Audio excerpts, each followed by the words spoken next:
নমস্কার বন্ধুরা, বৈশাখী মাসের অমাবস্যা 2026 সালের কবে পড়েছে আমরা জেনে নেব বৈশাখী অমাবস্যার গুরুত্ব। বৈশাখ মাস হলো বাংলা বছরের প্রথম মাস। 2026 সালে বৈশাখ মাস অর্থাৎ বাংলা 1433 শুরু হচ্ছে 15 এপ্রিল 2026 থেকে, শেষ হবে 14 মে 2026। এই মাসকে নতুন শুরু, উন্নতি ও শুভ কাজের মাস হিসাবে ধরা হয়। অনেকে এই মাসে গৃহপ্রবেশ, নতুন ব্যবসা শুরু, হালখাতা, লক্ষ্মী গণেশ পূজা, দান পূর্ণ করে থাকেন। বৈশাখ মাসের সবথেকে শুভ কাজ হলো সূর্যদেবকে জল অর্পণ করা। বাংলার নববর্ষের শুরুতেই পড়ছে প্রথম অমাবস্যা, আর এই শুভ অমাবস্যার দিনটির সূচনা হবে আজকে অর্থাৎ 16 এপ্রিল 2রা বৈশাখ সন্ধ্যা 7টা 6 থেকে।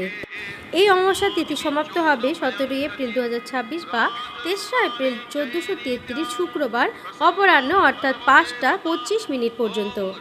বৈশাখী অমাবস্যা একটি সাধারণ জিনিস না, এটা মূলত শ্রদ্ধা, বিশুদ্ধতা এবং নিয়মের ব্যাপার। এটা যদি এলোমেলোভাবে করা হয় তাহলে কিন্তু পুরোই ফলটা বিফলে পরিণত হয়।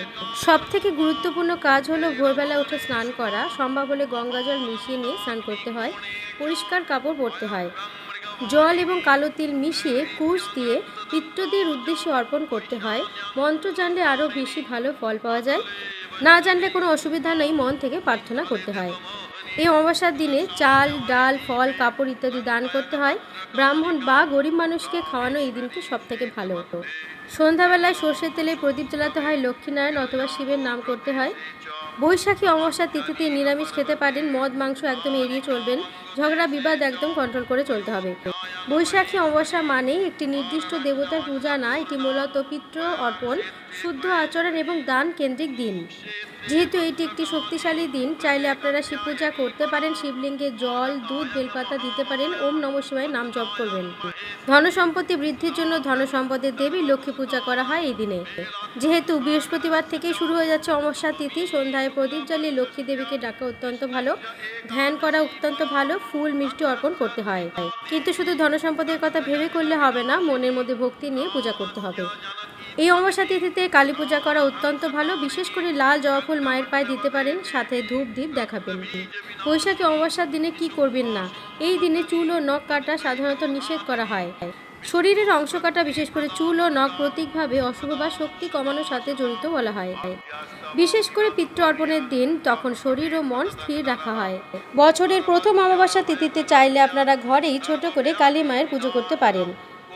পুজোর শুভ সময় 17 এপ্রিল সকাল 7টা 38 থেকে 10টা 15 মধ্যে, অথবা রাতেও করতে পারেন সন্ধ্যা 7টা 32 থেকে 9টার মধ্যে।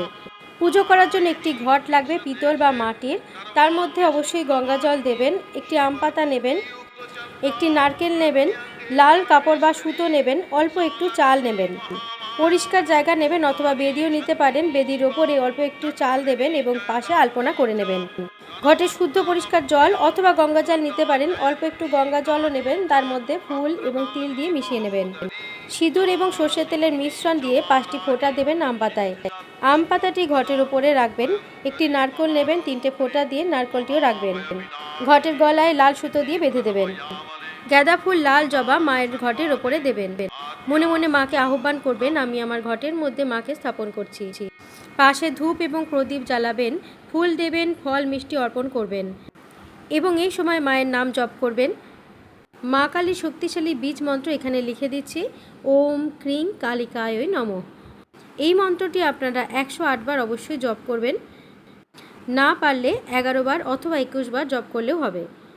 মা কালীর গায়ত্রী মন্ত্র, ওম মহাকাল্যৈ চ বিদ্মহে শ্মশানবাসিন্যৈ ধীমহি তন্নো কালী প্রচোদয়াৎ। এই মন্ত্রটিও আপনারা 3 বার, 11 বার, 21 বার বা 108 বার জপ করতে পারেন। সন্ধ্যা বা রাত্রিবেলায়, বিশেষ করে অমাবস্যার তিথিতে এই মন্ত্র জপ করা অত্যন্ত এফেক্টিভ বলে মানা হয়। নাম জপ করার সময় সামনে অবশ্যই প্রদীপ এবং ধূপ জ্বালিয়ে রাখবেন এবং চোখ বন্ধ করে নাম জপ করবেন। এই মন্ত্রের সহজ অর্থ হলো, আমরা মহাকালীকে জানার চেষ্টা করছি, যিনি শ্মশানে বিরাজ করেন, অর্থাৎ ভয় এবং অন্ধকারের ওপরে অবস্থান করেন। তিনি যেন আমাদের বুদ্ধি ও পথকে সঠিক দিকে পরিচালিত করেন। এইভাবে সহজ নিয়মেই আপনারা ঘরে পূজা করতে পারেন এবং মা কালীর এবং পিতৃদেবের আশীর্বাদ পেতে পারেন। এখানে ভিডিওটি সমাপ্ত করছি। সকলের ভালো হোক, মঙ্গল হোক, সকলেই সুস্থ থাকবেন। আগামী দিনে আরও ইনফরমেটিভ ভিডিও নিয়ে আসবো।